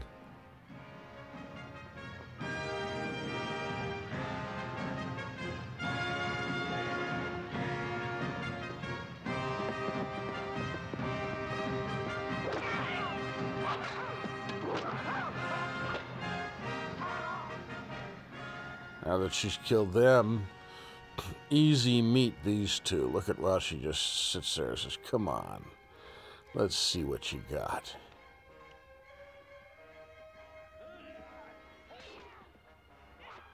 It was funny the way she ran up and hacked the guy from behind. She really did stab that guy right there. Remember that? Oh, she did. She injured a lot of people. Oh, yeah. She was really all got over the that place. guy. You remember fingers, hands were smashed. Yeah, and, but that one in particular, she got him in the neck. But the worst was Grace Jones and Conan, too. Really? Oh, she damaged more people than you can think of. Look at this. That's funny. The thoughts of doom helping the guy. And now Sven says, I could not masturbate them at all, master. He said, no, it's that I could not harm them at all, master.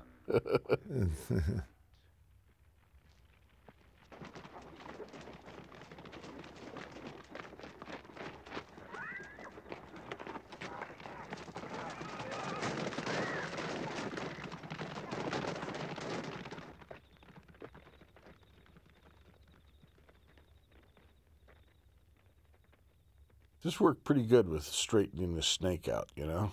Yeah. Well, he just pulled on the snake and then he just cut away and then he has another, another one that's straightened out. But it oddly enough, it works. It's simple.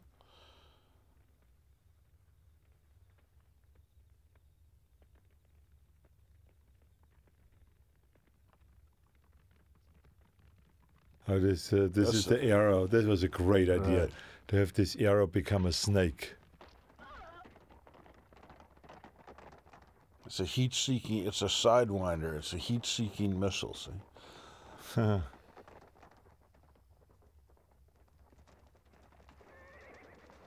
See, and then when he pulls it out, he just takes the snake and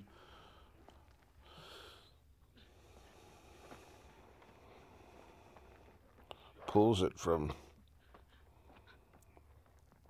Yeah, and then it becomes a snake. Yeah. Let's see. I told him I would pay the gods.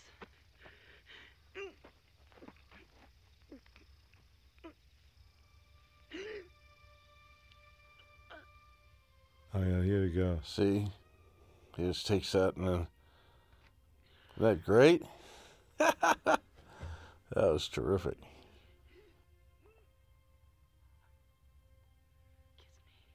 And she's gonna die now. Last time I see her, last kiss. And now she's going to... Isn't she saying like she's afraid and all that? I'm so cold. What was the reason now that we could not bring her back with that magic that they brought me back? Well,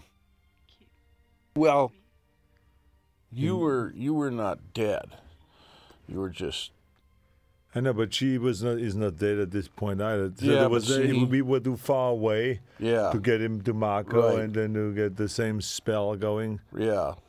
And besides, she's been, probably the snake is a more powerful thing. Probably. Oh, maybe poisoned. Yeah, exactly. Yeah. Wouldn't work against the magic. No, I remember that turned back. Look at this. I love this pure Nordic thing of burning her pyre so that she becomes a Valkyrie.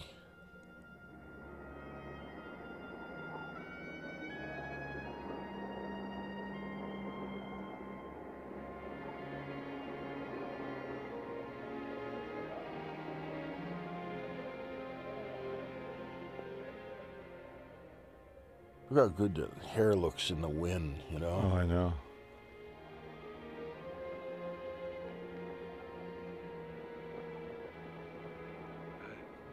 Fire won't burn up there. No fire at all. Yeah, he's there. Oh, now comes this attack. So much of Conan is looks, because Conan is a person that by nature never says particularly much. He doesn't discuss emotions. He's Conan, and so much of it is just all these interesting looks of grief, of anger, of revenge, and then it all piles up on him. Remember, this all was done. The scenes were all done after my big injury in my knee. Yeah. And I fell off the horse. I got this really injured knee, and he said I have to go and get surgery. You could barely get up that. Yeah, and then I had to kind of like struggle the rest of the movie the last month. Yeah. And all those scenes. To get you down. Can tell on a walk. Look, I barely can get up there. Getting down that thing was really tough. Yeah. Yeah, you really did hurt your knee, didn't you? Oh, God. I had to get shots, cortisone shots, and pain-killing shots. And everything.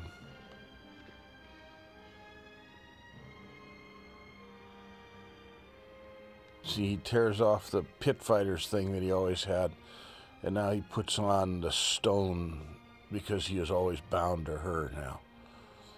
For the rest of his life, he'll be bound to her. It's so much better, when you have stuff like this where it's unsaid. You know what I mean?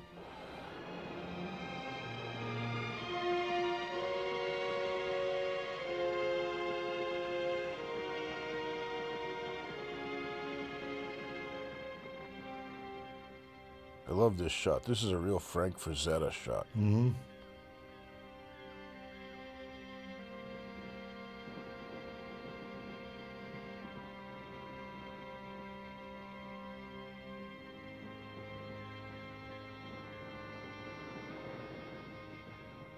Him thinking. The whole idea is also of Conan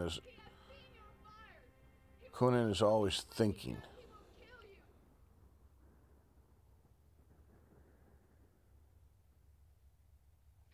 Well, there was a scene that I always wanted to put in, and it was really kind of, we used to call it the Moby Dick scene.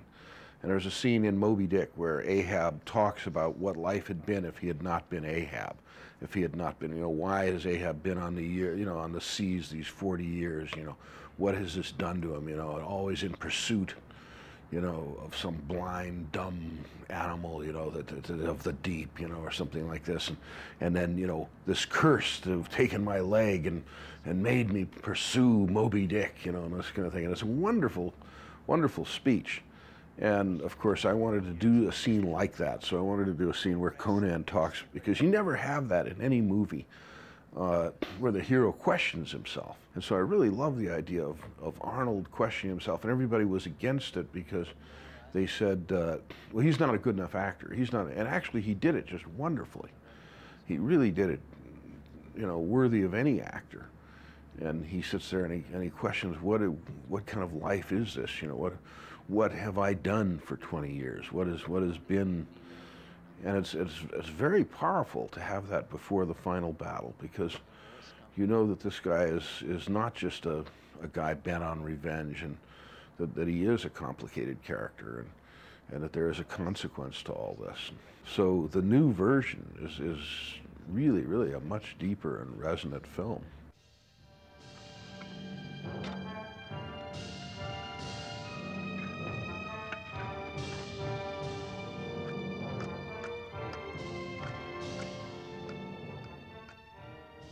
We're getting ready for major war. Yeah. And the reason why we knew that they're going to attack is obviously because we have her imprisoned, we have her chained.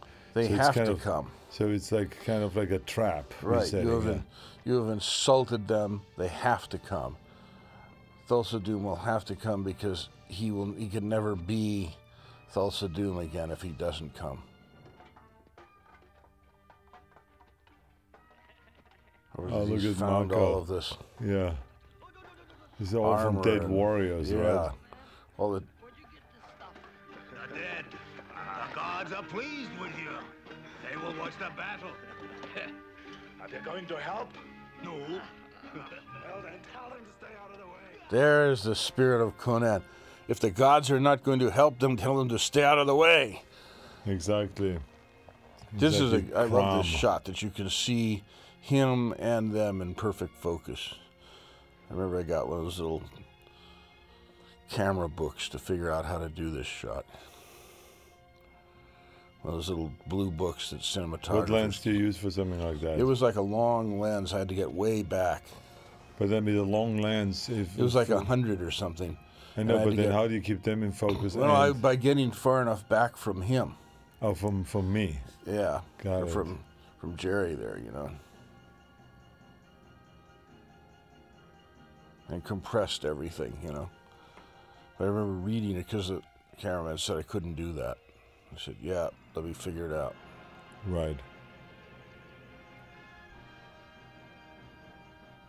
This is my favorite Conan dialogue right here. Oh, and it's a crumb. Help me.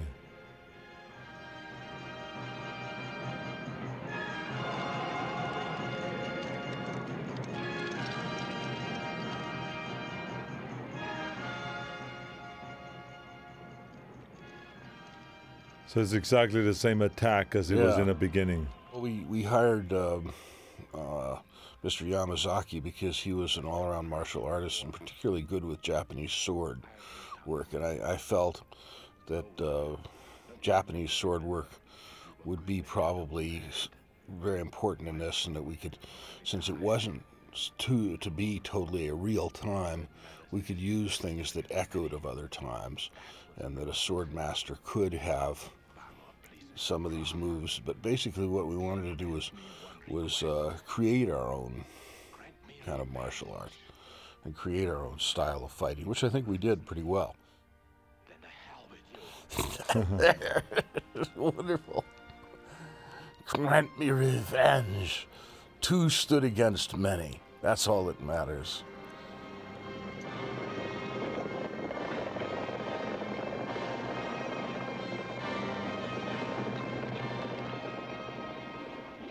Ooh. There's Ben Davidson.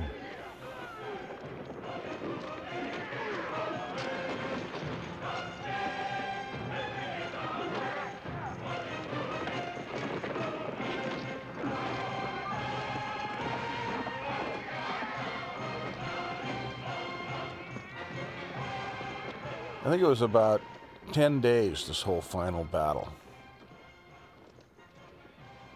I remember how long it took us to choreograph the whole thing. Remember? Oh, yeah. And we were sitting there with models, with models of that whole property, and then you kind of laid it all out, and then we went there and then choreographed it.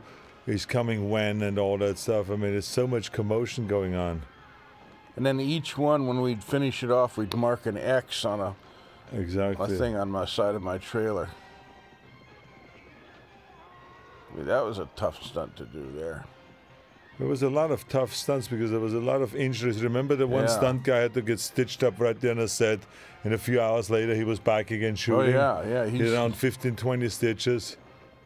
He's this guy who, not him, but the guy that rides up the side of the, that guy.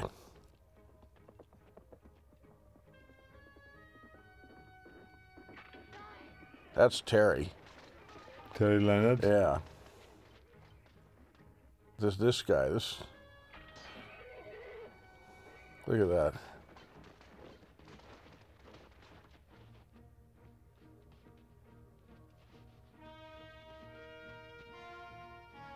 Yeah, they're all stunt horses. They're all trained to fall and stuff. See that guy fell that horse right there? He pulled it around so they crashed into the other like that. They're trained to do that. They practice all the time at that. So it doesn't hurt them. The horses actually get to like doing it after a while.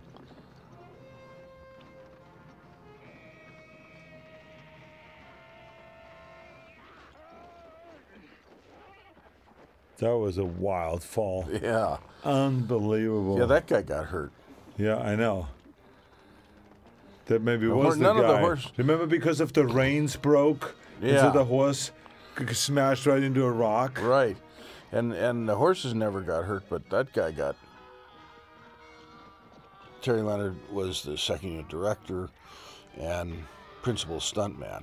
But he did so much of the second unit. There's so many beautiful shots in this movie that are his. So many sequences that have pieces that, just couldn't have been done any other way. But then to, delegate that, to send it off, have somebody take the time to do it. And he and I worked so well, so closely together.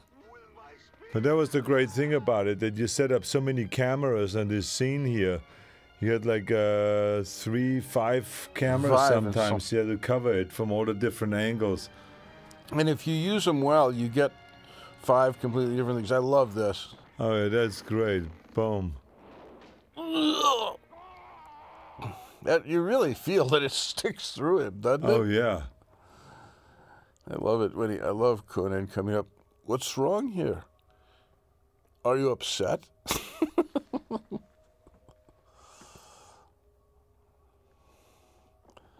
Is there something I can do to help?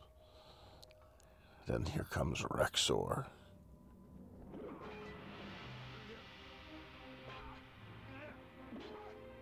Look at that, taking a big chunk out of the rock there. I remember how many times I had to crawl on my elbows and knees. Oh, look at this. I love this. There she is as a Valkyrie. She's temporarily blinded. Do you want to live forever? That's all just special, optical effects.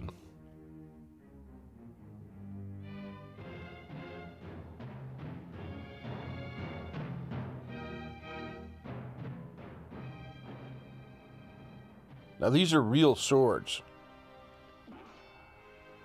So you can see the weight of those things. Watch how he breaks the sword.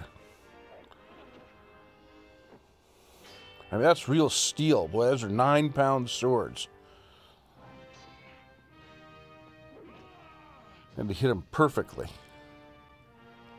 That's extremely dangerous. If we do that today, we wouldn't do that.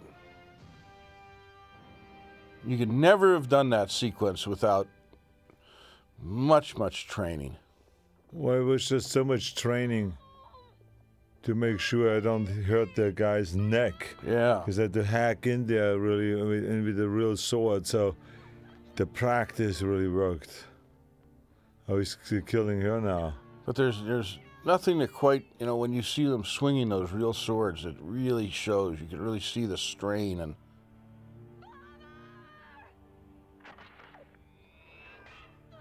there. He stops the snake. She's so disappointed at him that he wanted to kill her, huh? Yeah.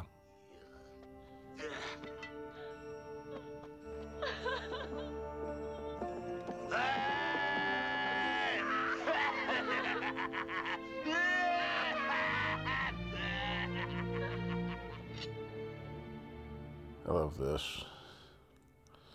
He turns back to her. This is his sword, his father's sword that he made for him. Yeah, that's his father's sword, right. And he hasn't seen it since he was a little boy. Which means that now that if the sword is broken, he can go on. But he has to use it to finish what he has to do.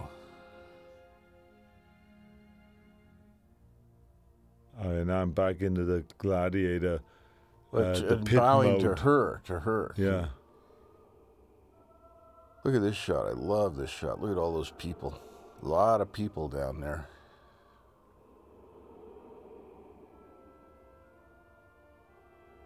This was so cold up here, remember? Oh, God, was it freezing. This guy was in heaven because he was fully clothed, but the other people were like shivering and freezing.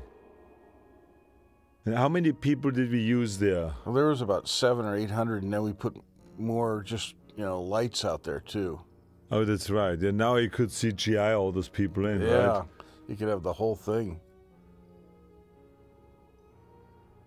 I love this sort of image here of just him moving through here. Just moving through with her. Killing and... Yeah, she really got betrayed. I didn't think of the violence, and I didn't think of, gee, how can I show more violence or less, or, heads splitting open or anything like that. I thought of it just being very faithful to what would have been expected in a pagan time. That if the violence should be violence that would have been expected and tolerated in the Greek theater. And no more, no less than that. So you don't dwell on any of the violence, because in the Greek theater you wouldn't. It'd be too far away. But it's there. There is blood. There is, what's happening to people. And it's very realistic. It's that, people don't make wisecracks, that violence is taken with great gravity. Death is very powerful, is a powerful force in the movie that's wandering through the movie. This is so well written.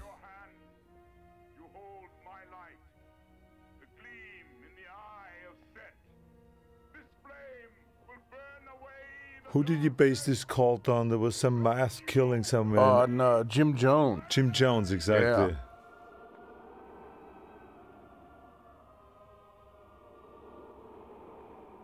Yeah. I love these. This is great, this version, because it's got her in it, and you really understand what it is that she's taking him back, and it makes it much more powerful than the other version where she's not in it. Where she's, in the other version, she's not in it? No, he just sneaks up there, but that she's taking him back, showing him the way. And I love this, the idea that he defines, he says, you wouldn't have, My child, you have come to me, my son. Who now is your father if it is not me? Because he is his father, in essence. He's what made him. Right. I am the wellspring from which you flow. When I am gone, you will have never been. What will your world be without me? My son. Now I get hypnotized. Yeah. See him looking down. Because he's telling the truth. Yeah. And then I catch myself, but I don't let him know that I have my act together again. Because the next thing I do is I kill him. Because the sword is stronger.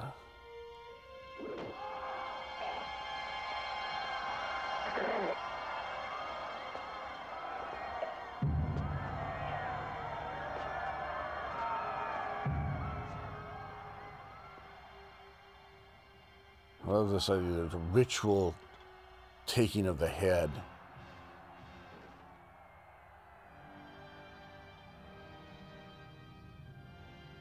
Showing them the head. Yeah.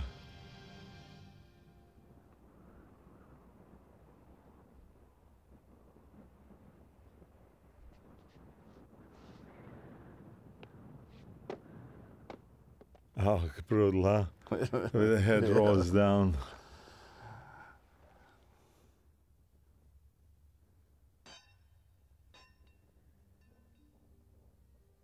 Great music.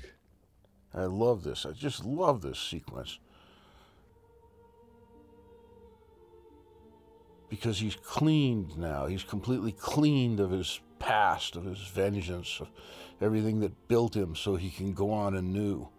He's like he's like the sword, but the blade is clean. And now they clean themselves. Extinguish the flame.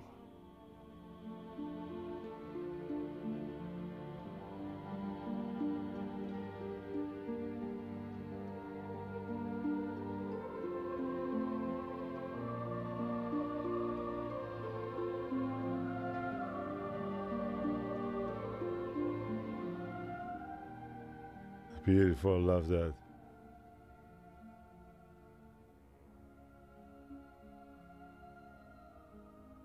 And this was the very moment where Conan could have taken over the leadership right there. He could have done whatever he wants. He would have become king. Now, see, I love it that he's thinking again, because Conan is an intellectual. But it ties it together with that scene we shot in London. Remember, with the beard, kind of like brooding and thinking, and but I mean, what he you should do. stays there. Because Conan's a man of deep philosophies and deep, powerful emotions. He's not a superhero. Look at there. I love this shot. There she is waiting for him because she wants another god.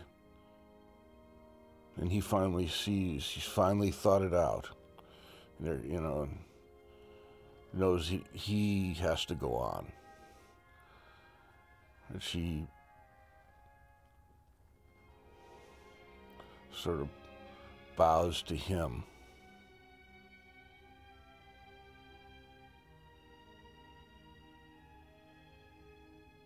Yeah, this is the ending I always wanted, because it is that he has to cauterize this place with fire, and then he has to show her that she can have no other, no leader. She has to find her own way. Even though he takes her back, she has to find her own way. He cannot be her god. And he knows when he throws this that his throw will be true, because he knows it is his destiny to clean this place, to burn it, that the evil has to go. That's right. Well, the ending wasn't used because Universal felt, well, as soon as Thulsa Doom's killed, we have to get to the ending right away.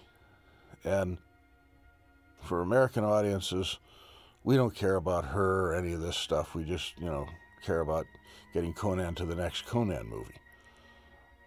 And I think it's really important, this whole thing, that she comes to meet him, bow and give herself over, and he says, you can have none of this. He just walks right by.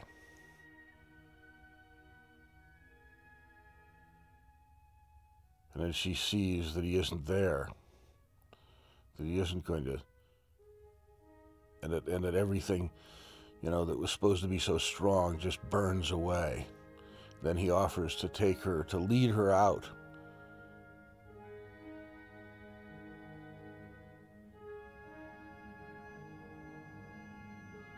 All he's going to do is take her back to her father, because that's all he can do. Remember how it turned daylight just at that moment? How this just twilight? At that moment, yeah, when we were burning the place.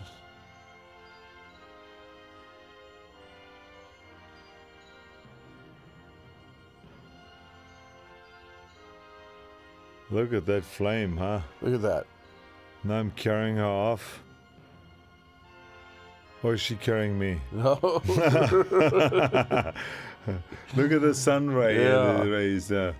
That's beautiful. What a great... Here's the shot from England. And see, this was... The whole idea was this was the start of a trilogy. And that you would find... You would finally come to this at the end of the... You know, by the third movie.